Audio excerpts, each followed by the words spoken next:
Viewers আসসালামু আলাইকুম। আজকে আমি ডিম তেলানি রান্না করব। তো আমি পেঁয়াজ দিয়ে দিলাম শুরুতে।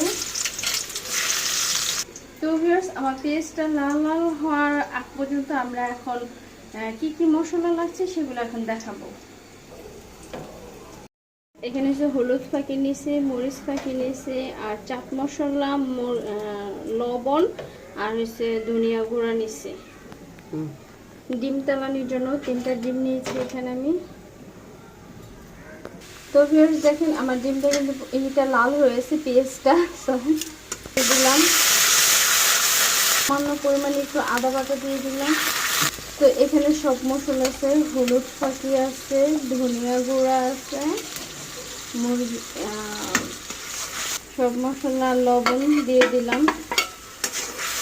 ভিউয়ার্স আমার পেস্টটি কিন্তু পুরো লাল লাল হয়ে গেছে আর কষানো অনেক সুন্দর হয়েছে। তো এখন আমি ঝোল দিয়ে দিলাম। এখন পানিটা বলক আসছে, এখন আমি ডিমগুলা দিয়ে দিব। তো ভিউয়ার্স এই যে এখন আমার পানিটা বলক আসছে ঝোলটা, আর এখন আমি এই ডিমগুলা দিয়ে দিব খোলা ডিম। তো ভিউয়ার্স এই ডিমটা এখন এখানে দিয়ে দিব। বিসমিল্লাহ। এখানে একটা দিয়ে দেব, এইভাবে করে সবগুলো আমি দিয়ে দিব। এখানে আরেকটা দিয়ে দিলাম। তো ভিউয়ার্স 2টা কাঁচামরিচ দিয়ে দিলাম এখানে।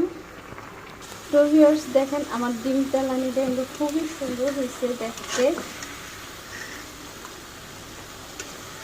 এই ফার্স্ট আমার হাতে ডিম তেলানি রান্না। তো ভিউয়ার্স এখন ধনে পাতা দিয়ে দিতেছি। তো ভিউয়ার্স আমার এই ফার্স্ট টাইম মানে আমার হাতে ডিম তেলানি রান্নাটা মানে পুরো কমপ্লিট করা হয়ে গেছে, আর এখন কেমন হয়েছে সেটা আপনাদেরকে দেখাবো।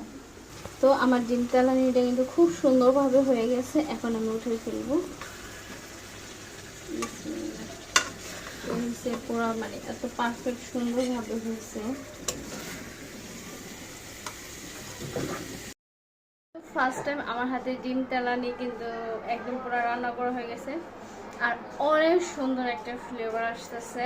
এখন আমি খেয়ে নিব। তো ভিউয়ার্স এই যে আমি একটা উঠাই নিলাম। আমি তো আবার একটা ছাড়া খেতে পারি না, 2টা ছাড়া, এর জন্য 2টা নিলাম। এখন আমি খেয়ে দেখি কেমন হয়েছে। বিসমিল্লাহ। আমার হাতে রান্না তো আর জানতেন রান্না না, অনেক সুস্বাদু আর অনেক মজা হয়েছে, খেয়ে দেখলাম।